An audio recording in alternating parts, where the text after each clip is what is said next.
নমস্কার বন্ধুরা, আমি বর্ষা। আশা করি তোমরা সকলে ভালো আছো। আমিও অনেক ভালো আছি।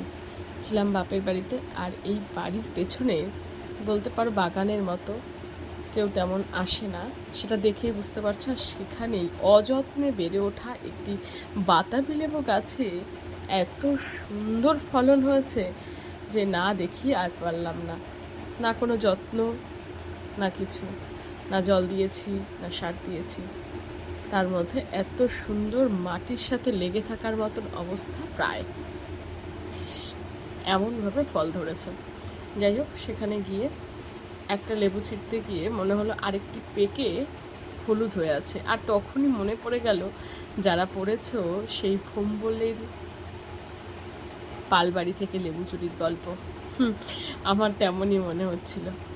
একটি লেবু ছিঁড়তে গিয়ে আরেকটি পাশে পড়ে গেল। যাই হোক, সংখ্যায় আমাদের 3টি লেবু হয়ে গেল। এখন আগে একটা পেরেছি, আর একটা পরেরটা পারতে গিয়ে আরেকটা পড়ে গেছে। এই লেবু গুলো এবার কাটবার পালা, আর তারপর দেখা যাবে এই লেবুটি কেমন। এটি এবার প্রথম ফলেছে আর প্রথম খাওয়া হবে। বাতাবি লেবুর ছাড়ানোর একটি নির্দিষ্ট কৌশল আছে, যা অন্য কোনো লেবুতে এইভাবে ছাড়ানো যায় না। আচ্ছা, আমরা তো আমাদের আঞ্চলিক ভাষায় বাতাবি বলি, তোমরা কি বলো? অবশ্যই একটা কমেন্ট করে জানিও। টাটা।